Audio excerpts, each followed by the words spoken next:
ইসলাম অনেক প্রশ্ন এসেছে, এই প্রশ্নটির আমি একটু উত্তর দিয়ে দিই। তবে প্রশ্নটি উত্তর দেওয়ার পূর্বে একটা মাসলা আর বলতে চাই। কালকে একটা ভিডিও দেখলাম, বীরভূমের নলহাটিতে বর্ধমানের পোল্ট্রি মুরগি এসেছিল। এই বর্ধমানের পোল্ট্রি মুরগি এসে বলছে ঝাড়খণ্ডে একটা মুফতি জাহাঙ্গীর বেরিয়েছে, সুদ খাওয়াকে হালাল করে দিয়েছে। যে কি সুদ? বলছে ব্যাংকের সুদকে বলছে হালাল। কলকাতার ভেড়া বলছে ঝাড়খণ্ডে একটা মুফতি জাহাঙ্গীর এসে, নাম তো আমি লিব না, লেবার পর বলছে লিব না। এ সুদকে হালাল করে দিয়েছে। যদি আবু বকর সিদ্দিকের জামানায় থাকতো তো গর্দান মেরে দিত। বেটা আল্লাহর শুকরিয়া আদায় করো যে হযরত ওমর ফারুক নাই, নচে দুনিয়াতে কোনো ওয়াহাবি দেখতে পাওয়া যেত না। মায়ের পেট থেকে জন্ম নিত, গলাটা উড়ে যেত। ও জামান পর্যন্ত আসতে পারতো না, মায়ের পেট থেকে পড়ার পরই শেষ হয়ে যেত। যদি হযরত ওমর ফারুক থাকতো, ওয়াহাবিকে দুনিয়াতে টিকতে দিত না। কারণ নবী পাকের চুল পরিমাণে বেয়াদবি করলে হযরত ওমর ফারুক গর্দান আগে মারতো, ফয়সালা পরে হতো। সুবহানাল্লাহ বলে। আমাকে বলছে সুদকে হালাল করে দিয়েছে, তো বেটা সুদকে হালাল যে ব্যক্তি বলবে সে কাফির। সুদকে আল্লাহ পাক হারাম করেছেন। যদি কোনো ব্যক্তি সুদকে হালাল বলে সেই ব্যক্তি কাফির হয়ে যাবে। আর তুমি বলছো জাহাঙ্গীর সুদকে হালাল করেছে, ব্যাংকের টাকা সুদকে হালাল করেছে, তো আমি কি ফাতোয়া দিব? তোমার বাপের কিতাব পড়ো। লা মাযহাবিদের বাপ, তাদের সবচাইতে বড় ইমাম ইবনে তাইমিয়া নিজের কিতাব আহকামিশ শরঈয়া, উক্ত কিতাবের মধ্যে লিখছে হারবি কাফির এবং মুসলমানের মাঝে বাড়তি টাকাটা সুদ হয় না, কারণ হারবি কাফিরের সাথে মুসলমানদের আমানত নাই। জোরে বলেন সুবহানাল্লাহ। তো তোমার আব্বা তো এই ফতোয়া দিয়েছে, তো জাহাঙ্গীর দিলে আবু বকরের জামানায় থাকলে গর্দান মেরে দিত। আর তোমার বাপ আমার আগে দিয়েছে, ওর গর্দানটা কে মারবে? তাহলে দামিশকে চলে যাও, যার তোমরা মাজার বানিয়ে রেখেছো, লাত মেরে কবরটা ভাঙো আর ওর লাশকে তুলো। না কি বলেন? পাবে না, মেরে গিয়া মার দো, মিট্টি মে মিল গিয়া মার দো। এদের মাযহাবে নবী মরে মাটির সাথে মিশে গেছে, তারা ইবনে তাইমিয়া আছে কাল্লাস। তোমার মৌলবি লিখছে হারবি কাফিরের সাথে বাড়তি টাকা মুসলমানের সাথে এটা সুদ হয় না। বিশ্ববিখ্যাত ইমাম সারাখসি রাহমাতুল্লাহ আলাইহি নিজের কিতাব আল মাবসুতের মধ্যে, এই কিতাবটি মিশর থেকে প্রকাশিত হয়েছে।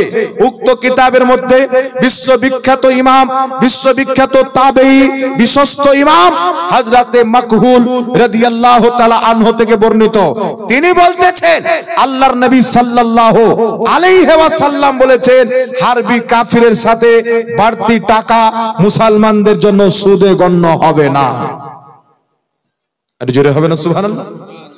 শুধু তাই নয়, উঠান হাদিসের কিতাব শারামানিল আসার, উক্ত কিতাবের মধ্যে হাসান সনদে হাদিস বর্ণিত বিশ্ববিখ্যাত তাবেঈ হযরতে ইব্রাহিম নাখঈ রাদিয়াল্লাহু তাআলা আনহু বলছেন, কি বলছেন? হারবি কাফিরকে 1 দিরহামের বদলে তার কাছ থেকে 2 দিরহাম নিলে এটা সুদে গণ্য হবে না। জোরে বলেন সুবহানাল্লাহ। সুবহানাল্লাহ সুবহানাল্লাহ। এটা পড়াশোনা করে বক্তব্য দিতে হয়। তুমি বলবে সুদ আর সুদ হয়ে যাবে শরীয়ত তোমার বাপে। বর্ধমানের গোপাল ভাড় বলবে এটা সুদ আর সুদ হয়ে যাবে। সাউকাত জোলার বাপের শরীয়ত নয়, আর কলকাতার ভেড়ার বাপের শরীয়ত নয়। জাহাঙ্গীর মৌলভী ফতোয়া দিয়েছে, নবীর হাদিস থেকে দিয়েছে, তোমার বাবার কিতাব থেকে দিয়েছে, বিশ্ববিখ্যাত তাবেঈর ফতোয়া দেখিয়েছে। যদি তোমার হিম্মত থাকে একটা দলিল নিয়ে এসো যে হারবি কাফিরের ব্যাংকের টাকা সুদ হবে। একটা দলিল দাও। আমি তো 3টা দলিল দিলাম, কিয়ামত চলে আসবে কোন লা মাযহাবি, কোন দেওবন্দি একটা দলিল দিতে পারবে না। কথা বুঝতে পারছেন বাবা? তো যে দলিল দিয়ে ফতোয়া দিবে তার ফতোয়া গ্রহণযোগ্য হবে না যে হাওয়াতে গুলি চালাবে তার ফতোয়া গ্রহণযোগ্য হবে? কথা বলে, যার কাছে দলিল আছে তার কথা না গ্রহণযোগ্য হবে ভাই। নবী বলছেন হারবি কাফিরের সাথে বাড়তি টাকা সুদ হবে না। হযরতে তাবেঈ ইব্রাহিম নাখঈ বলছেন সুদ হবে না। তোমার বাপ ইবনে তাইমিয়া বলছে সুদ হবে না, আর তুমি বলছো সুদ হবে। তো তোমার মতন দাজ্জাল কানার শরীয়ত মানবো না মুহাম্মদ রাসূলুল্লাহর শরীয়ত মানবো? স্বাভাবিক কথা। নবী মুস্তাফা যেই দিকে, সুন্নি মুসলমান সেই দিকে। ইহুদি খ্রিস্টান যেই দিকে, ওয়াহাবি মোল্লা ওই দিকে, আর তাদের মোকাল্লিদ ওই দিকে। পড়ালেখায় ঘোড়ার ঘাস জানার ফাতোয়া দিয়েছে, সুদকে হালাল করে দিয়েছে। তো হারামখোর ব্যাংকের টাকা যদি সুদ হয়, তো সব ওয়াহাবি তো জানে যে ভারতের ব্যাংকে যদি টাকা রাখি সুদ বাড়বে। জানে কি জানে না? এ সবাই জানেন কি জানেন না যে ব্যাংকে টাকা রাখলে টাকা বাড়ে? আর তুমি জানছো ব্যাংকে আমি 10,000 টাকা রাখবো, সেখানে সুদ বাড়বে, তো তোর জন্য ব্যাংকে টাকা রাখা জায়েজ আছে? তো যেইগুলো ওয়াহাবি ব্যাংকে মৌলবি, পাবলিকদের তো দোষ নাই। যেই ওয়াহাবি বলছে ভারতবর্ষে হারবি কাফিরের ব্যাংকে বাড়তি টাকাটা সুদ হবে, কাঁচা কমচিলি আর পাছার চামড়া তুলে বলবেন তুই ব্যাংকে রাখছিস কেন টাকা? আরাম কর। যেখানে সুদ বাড়ছে ওখানে টাকা রাখছিস কেন? এমন ব্যাংকে টাকা রাখতে হবে যেই ব্যাংকে 10,000 টাকা জমা রাখবেন বা 10 লাখ রাখবেন, যেইগুলো নোট দিবেন, যেই টাকাটুকু দিবেন, ওই টাকা 1 বছর 2 বছর পর যখন আপনি আনতে যাবেন সেম টাকা আপনাকে দিবে। ওই টাকা ব্যাংকওয়ালা খরচ করতে পারবে না, আপনার অনুমতি ছাড়া খুচরো দিতে পারবে না, যাকে আমানত বলা হয়। কথা আমার বুঝছেন? আমি আমার গাড়ি আপনাকে আমানত দিয়ে গেলাম, ভাই রাখেন, পরশু দিন এসে নিয়ে যাব। যদি প্রধানমন্ত্রী চলে আসে যে গাড়িটা একবার চালাতে দাও, আপনার জন্য চালাতে দেওয়া জায়েজ নাই। আপনাকে আমানত দিয়ে গেছে, আপনি তার মালিক নয়, আপনার কাছে আমানত। আর আমানতে যে খেয়ানত করবে মুমিন হবে না। তো এমন ব্যাংকে ওয়াহাবিকে টাকা রাখতে হবে যেই ব্যাংক থেকে টাকা বাড়বে না। কথা বুঝছেন? আর যদি ভারতবর্ষে হারবি কাফিরের ব্যাংকের বাড়তি টাকাকে সুদ বলে, তাহলে কোন ওয়াহাবির ব্যাংকে টাকা রাখা জায়েজ হবে না, হারাম হবে। আর যেই মোল্লা ফতোয়া দিচ্ছে ও বেটা তো আগে 20,000 ব্যাংক অ্যাকাউন্টে নিয়ে নেয়, জালসাই পরে আসে, ব্যাংক অ্যাকাউন্টের টাকাটা আগে নেয়। কত বড় চিটার! বক্তাও মূর্খ আর বেটার শ্রোতাও মূর্খ। শরীয়তের জ্ঞান নাই। আল্লাহ জাহিলদেরকে হেদায়েত দান করুক, সকলে বলুন আল্লাহুম্মা আমিন। এই জন্য ভারতবর্ষে যেই ব্যাংক হারবি কাফিরের, তার সাথে মুসলমানদের ভাগ নাই, অংশ নাই, একেবারে হারবি কাফিরের ব্যাংক, তাহলে সেই ব্যাংকের বাড়তি টাকাটা মুসলমানদের জন্য সুদ নয়। এটা জাহাঙ্গীরের বাপের ফতোয়া নাই, এটা নবীর ফতোয়া, এটাই হচ্ছে তাবির ফতোয়া। সুবহানাল্লাহ। কয়েকটি প্রশ্ন করা হয়েছে, বাবা রাত্রিও মনে হয় অনেক হয়ে গেছে, আপনারাও মনে মনে বলছেন যে মৌলবি তাড়াতাড়ি শেষ করে বাড়ি যাবো, 12:30 হয়ে গেল। হ্যাঁ বাবজি, 3টা পর্যন্ত বলবো তো যে মরে যায়, তো আর শুনবেন না। বীরভূমের কেতাবুদ্দিন ভাই তাড়াতাড়ি মরে গেল এই 3টা পর্যন্ত বলে বলে। একটু বেঁচে বেঁচে চলতে হবে, প্রত্যেকদিন জালসা আছে নাকি বলেন? বেঁচে বেঁচে চলতে হবে।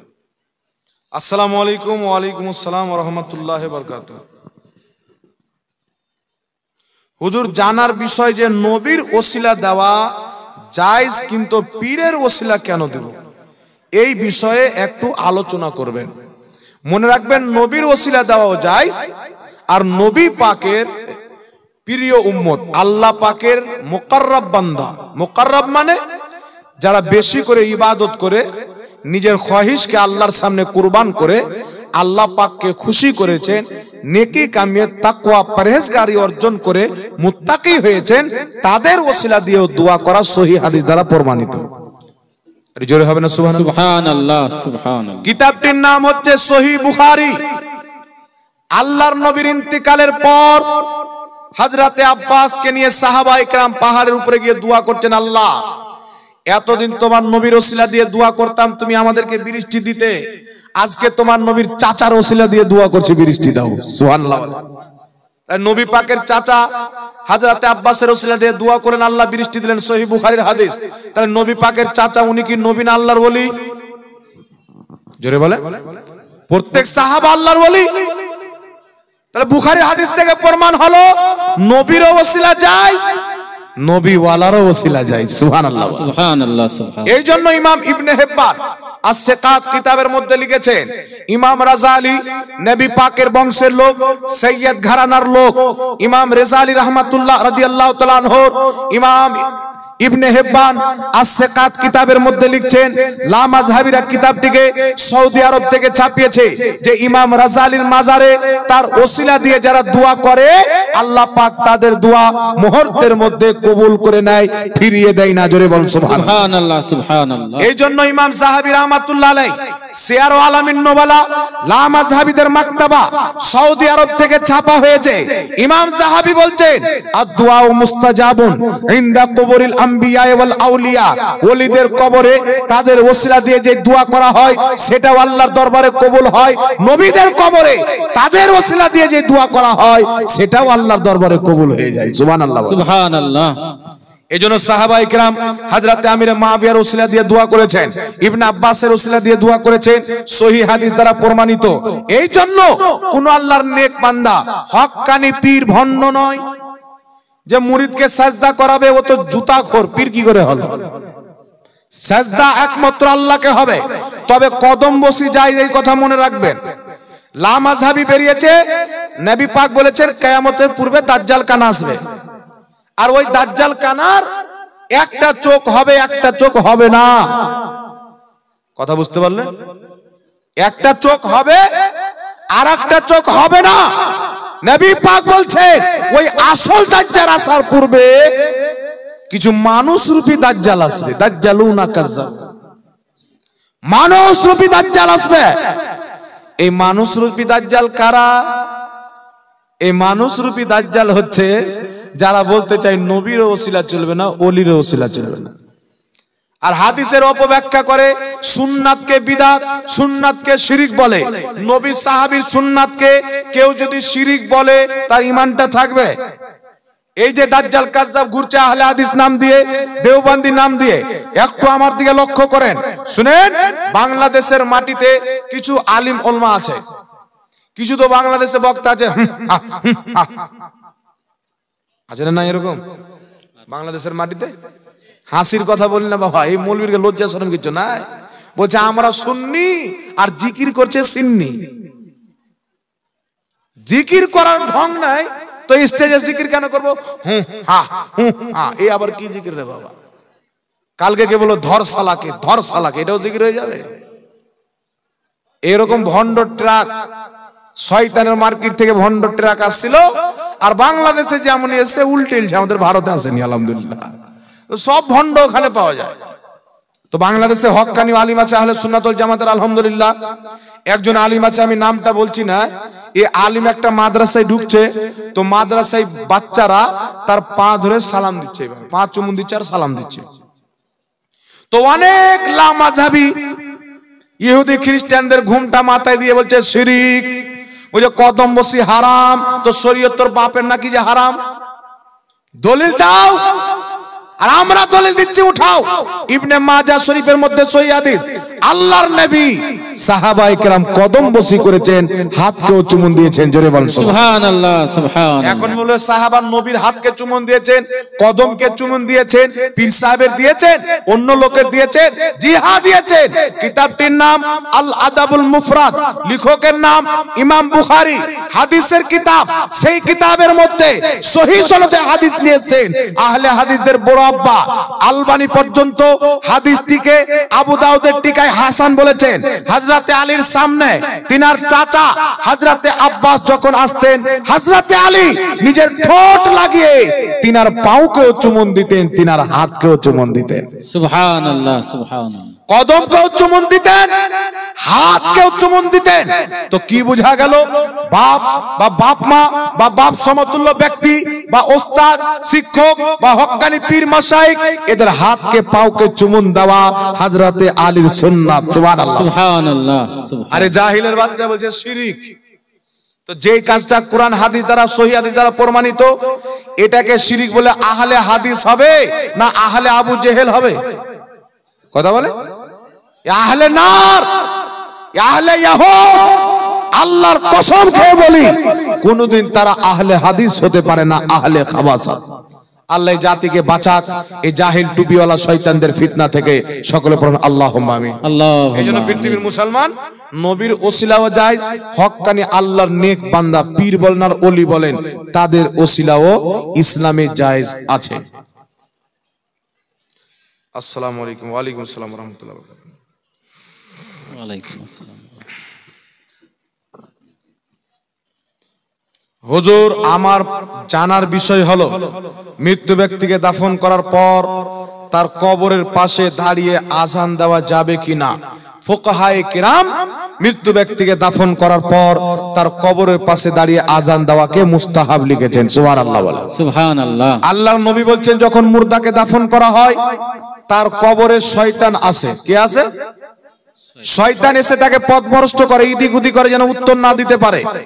আর আল্লাহর নবী আরেকটি হাদিসে বলেন, আজান শুনে শয়তান পালায়। তাই আজান দিলে কয়েকটি উপকার আছে। এমনিতে রাসূল পাক বলেছেন যে মৃত্যু ব্যক্তিকে দাফন করার পর তোমরা চলে যেও না, অতক্ষণ পর্যন্ত দাঁড়িয়ে থাকার বসে থাকার হুকুম রয়েছে যতক্ষণ পর্যন্ত একটা উট জবাই করে তাকে খালিয়ে তার মাংস বিলানো হয়, এতটুকু সময় পর্যন্ত। বাপ মারা গেছেন, দাফন করার পর বাপের কবরে বসে থাকেন। মা মারা গেছেন, দাফন করার পর মায়ের কবরের পাশে বসে থাকেন। আত্মীয় স্বজন মারা গেছেন, তার কবরের পাশে বসে তালকিন করেন, তার মাগফিরাতের দোয়া করেন। অনুরূপ ভাবে আজান দেওয়াটা মামদু, যাকে মুস্তাহাব বলা হয়, যারা করবে নেকি পাবে। কথা বুঝতে পেরেছেন?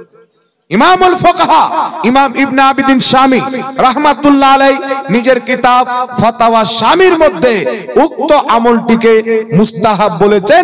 এটা বেইরুত লেবানন থেকে প্রকাশিত হয়েছে। আসসালামু আলাইকুম। ওয়ালাইকুম আসসালাম ওয়া রাহমাতুল্লাহি ওয়া বারাকাতুহু।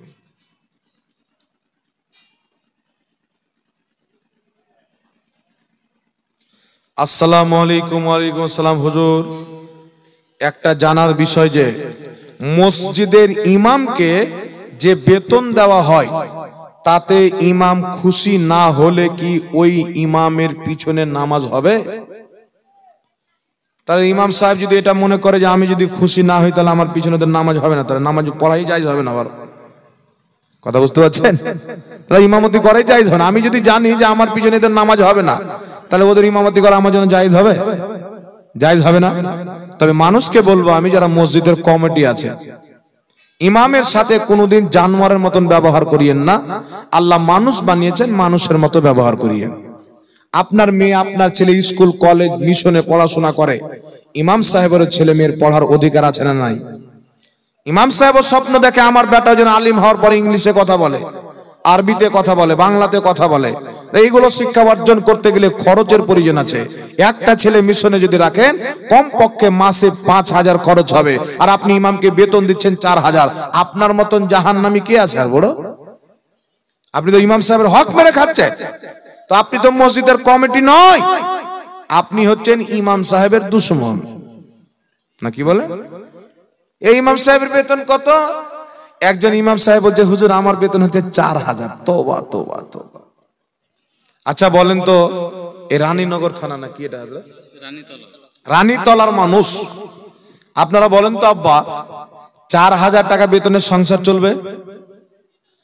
5,000, 6,000, 10,000ও চল না এখন। খবর আছে আপনাকে? এখন যদি 1 কিলো টমাটোর কিনতে যান তাহলে 150 টাকা লেগে যাবে। এই জন্য সবারই বেতন বাড়ে, কিন্তু ইমাম সাহেবের বেতন বাড়ে না। টমাটোরের দাম বেড়ে যায়, আলুর দাম বেড়ে যায়, ইমাম সাহেবের বাড়াইতে বললে কমিটির লোক বলছে ইমাম চেঞ্জ হয়ে দাও। আল্লাহকে ভয় করেন। ইমাম সাহেবকে একটা উপযুক্ত বেতন আপনাকে দিতে হবে, যাতে তার সংসারও চলে। কেউ অসুস্থ হলে যেন ওষুধও কিনে দিতে পারে, ঈদের দিনে যেন নতুন পোশাকও কিনে দিতে পারে, নিজের ছেলে মেয়েকে যেন স্কুল কলেজ মাদ্রাসায় পড়াশোনাও করাতে পারে। না কি বলেন? ভুল বলছি কি? এই জোরে বলেন কথাটা ভুল বলছি কি? এই ইমাম সাহেবের ছেলে মূর্খ হলো, আমার বাপের কি হলো, বেতন দেবো 4,000। খবরদার এই কাজ করবেন না। আল্লাহ পাক হেদায়েত দান করুক। একজন ইমাম সাহেবকে উপযুক্ত বেতন দিবেন, এবং যারাদের মসজিদে দেখছেন 8,000 দিচ্ছেন, 7,000 দিচ্ছেন, ইমাম সাহেবের বেতনটা একটু বাড়াবেন। আল্লাহ আপনার রুজিতে বরকত দিবে, মসজিদের ক্যাশেও বরকত দিবে ইনশাআল্লাহ। ইমাম সাহেবকে খুশি করে রাখবেন, নামাজ পড়েন, আল্লাহ পাক নামাজ ইনশাআল্লাহ কারেন্টের মতো কবুল করে নেবেন। কথা বুঝতে পারছেন কিনা? জি। আসসালামু আলাইকুম। ওয়ালাইকুম আসসালাম। হুজুর, জানার বিষয় হলো দেওবন্দি ওয়াহাবিদের সালাম দেওয়া যাবে এই বিষয়ে বলুন। দেওবন্দি ওয়াহাবি যাদের আকীদা খারাপ, নবীর ব্যাপারে খারাপ, রাসূলের ব্যাপারে খারাপ, এমন দেওবন্দি আছে আকীদার ব্যাপারে ওর কোনো জ্ঞানই নাই, যে মূর্খ, তাহলে ওকে আপনার বুঝানো কর্তব্য আছে যে এইগুলো দেওবন্দের কুফরি আকীদা, তুমি তওবা করে মুসলমান হও। একজন আলিম মানুষ, আমি নিজের কথা বলছি, আমি একটা জায়গাতে ছিলাম, সেই জায়গাতে কিছু লোককে দেখছি এরা সব দেওবন্দি দলে চলে গেছে। তো এদেরকে পাশে যদি আমি বসি বুঝাই তো এরা সঠিকটাতে ফিরে আসবে। তো আমি ওদেরকে বেশি সালাম করতাম, পাবলিক মানুষ, আর আমাকে বিশ্বাস ছিল তাই সালাম করতাম। কিন্তু এমন দেওবন্দি আছে আপনি ওকে সালাম করবেন, কালকে ওর পাশে বসবেন আর আপনাকে কোরআন পড়ে উল্টা পুল্টা বুঝিয়ে আপনার ঈমানটা ধ্বংস করে দেবে।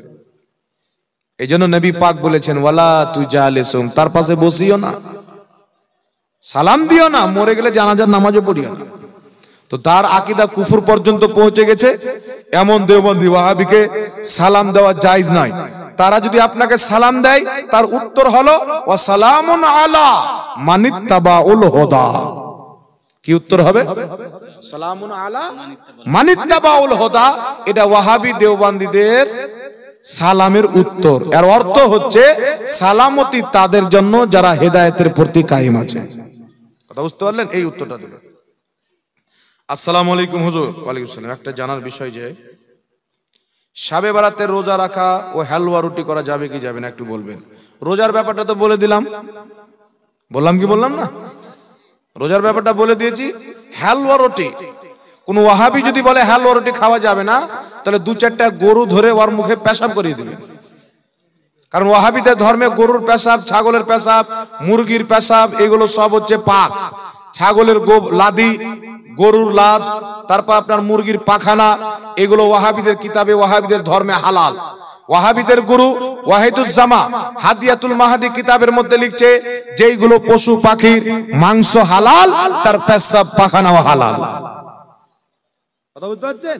তো ওকে বলবেন যে আমরা হালুয়া রুটি খাবো, তুই মুরগির গু খা, ওটাই তোদের কপালে আছে। কিন্তু হালুয়া রুটি কোথায় থেকে আসলো? হালুয়া রুটি আমার নবী খেতেন, হালুয়া নবীর পছন্দের খাবার, রুটি নবীর পছন্দের খাবার। ইবনে মাজাহ শরীফের মধ্যে একটি অধ্যায় আছে, অধ্যায়টির নাম হলো বাবুল হালুয়া, হালুয়া খাওয়ার পরিচ্ছেদ। সেই পরিচ্ছেদে হাদিস قالت عائشة صديقة رضي الله تعالى عنها كان النبي صلى الله عليه وسلم يحب الحلوى والعسل। মা আয়েশা বলেন আল্লাহর নবী সবচাইতে বেশি হালুয়া খেতে ভালোবাসতেন। সুবহানাল্লাহ, সুবহানাল্লাহ। আর মধু খেতে ভালোবাসতেন।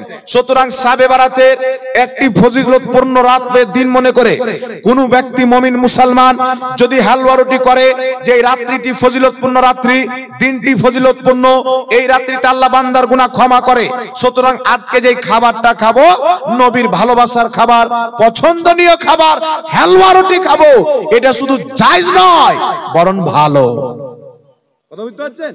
বরং ভালো।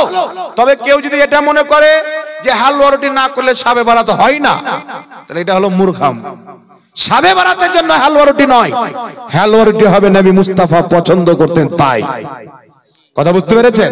নবী ভালোবাসতেন, শাবে বারাতে হালুয়া রুটি করেন, ঈদের দিন হালুয়া রুটি করেন, রমজানে হালুয়া রুটি করেন, যে কোনো দিন নবী পাকের পছন্দের খাবার মনে করে হালুয়া রুটি খাবেন, আল্লাহ আপনাকে সওয়াব দান করবেন। নবী যা খেয়েছেন তা খাওয়া সওয়াব, নবী যা ছেড়েছেন তা ছাড়া সওয়াব। এই দেখেন একটা কিতাব আছে আমার বড় ভাই মুফতি আমজাদ হোসেন সিমনানি সাহেবের লেখা কিতাব। কিতাবটির নাম হচ্ছে হাদিস ও মুহাদ্দিসের দৃষ্টিতে শাবে বারাত পালন বৈধ কিনা। কিছু দাজ্জাল কানা মৌলবি বেরিয়েছে যে শাবে বারাতের রোজা কোনো হাদিসে নাই। এই সমস্ত দাজ্জাল কানার জবাব এই কিতাবের মধ্যে একটা নয়, দুটা নয়, একাধিক হাদিস, হাসান হাদিস, সহিহ হাদিস, মুরসাল হাদিস, জয়ীফ হাদিস, সব হাদিস দিয়ে শাবে বারাত প্রমাণ করা আছে। আর সবচাইতে কামাল হলো যেই মোল্লা বলে শাবে বারাতের রোজা রাখলে জাহান্নামে যাবে, ওর বাপ দাদার কিতাবে লেখা আছে শাবে বারাতের রোজা রাখলে নেকির কাজ। কথা বুঝতে পারছেন? আব্বা লিখছে নেকির কাজ আর বেটা বলছে জাহান্নামে যাবে। তো বেটা বাপ কি জাহান্নামে ঠেলছে, আর নাম ওয়াহাবি। এদের থেকে ঈমান বাঁচাবেন। এই কিতাবটার হাদিয়া হচ্ছে মাত্র 50 টাকা। ক টাকা? ঠান্ডা লেগেছে নাকি ভাই? এইবার হলো, একটু বলেন। মনে হচ্ছে আপনারা ইন্তিকাল করেছেন, জানাজার এলান করে দেবো তো কি করবেন? হ্যাঁ, এই কিতাবটার নাম 50 টাকা দাম। এই কিতাবটির আর একটি কিতাব আছে, হাদিস ও মুহাদ্দিসের দৃষ্টিতে সহিহ নামাজ। হাত ঝাড়বা, পাও ঝাড়বা, ফরজ নামাজের পরে বলছে দোয়া করা বিদআত। যারা বলে দোয়া করা বিদআত, ওদের আব্বা হুজুরদের কিতাব থেকে প্রমাণ করা আছে ফরজ নামাজের পর হাত তুলে দোয়া করা যায়, সবাই মিলে হাত তুলে দোয়া করাও যায়। জোরে বল সুবহানাল্লাহ। সুবহানাল্লাহ। ওদের বাপ দাদার কিতাব থেকে দেওয়া আছে। তবে কামাল হলো আগে নবীর হাদিস থেকে, আগে আল্লাহর কোরআন থেকে, তারপরে হাদিস থেকে, তারপরে ওয়াহাবিদের বাপের কিতাব থেকে প্রমাণ করা আছে। দেখ ওয়াহাবি, আমাদের কিতাব তো বাপ পরের কথা, তোর বাপের কিতাবে লেখা আছে ফরজ নামাজের পর দোয়া করা যায়। সবাই মিলে দোয়া করা যায়, হাত তুলে দোয়া করা যায়। এই কিতাবের মধ্যে সব পাবেন। ইমামের পিছনে সূরা ফাতিহা পড়া অবৈধ, অসংখ্য সহিহ হাদিস পাবেন। রাফায়দান করা যাবে না, অসংখ্য সহিহ হাদিস পাবেন। আমিন আসতে বলতে হবে, একাধিক সহিহ হাদিস উক্ত কিতাবের মধ্যে পাবেন। এই কিতাবটি 300-র চাইতে বেশি পৃষ্ঠায় লিপিবদ্ধ। এই রকম কিতাব আজ পর্যন্ত পশ্চিম বাংলার মাটিতে লেখা হয়নি। প্রথম কিতাব নামাজের ব্যাপারে দলিল, যে আমি চ্যালেঞ্জ করে বলছি, জেনে শুনে বলছি, ভুল ভালো কিনা, প্রথম কিতাব নামাজের ব্যাপারে এরকম লেখা হয়েছে। এইরকম কিতাব লেখা হয়েছে, তবে এইরকম দলিল কিতাব লেখা হয়নি। হাদিস কত নম্বর হাদিস, কোন কিতাবে কে সহিহ বলেছেন, কোন কিতাবে সহিহ বলেছেন, সব এই কিতাবের মধ্যে পাবেন। কিতাবটির দাম হচ্ছে 150 টাকা। আপনারা অবশ্যই কিনবেন, নিজের ইমানকে বাঁচাবেন, বন্ধু বান্ধবকে দিবেন, তারাও পড়ে যেন নিজের ইমানকে বাঁচাতে পারে। দুটো মিলিয়ে 200 টাকা হাদিয়া। এটা বড়টা নিলে 150, আর এটা নিলে আপনার শবে বরাত নিলে 50 টাকা। যারা ইচ্ছুক একটু কই হাসান কোথায় গেল? হাসান একটু ঘুরে নাও কষ্ট করে নাকি বাবা। হ্যাঁ, এদিকে ঘুরে নেন একটু করে। যারা নেবেন আপনারা টাকা বের করে রাখেন, হাসান যাচ্ছে, আপনারা নিয়ে নেবেন। আর হাসানের জন্য একটু দোয়া করে দেবেন। ওর বাপ আলিম, আল্লাহ যেন ওকে ভালো আলিম তৈরি করে, বলেন আল্লাহুম্মা আমিন। আমিন সুম্মা আমিন। এটি বলে দিয়ে আগে কি আছে, কি লিখেছে বলেন?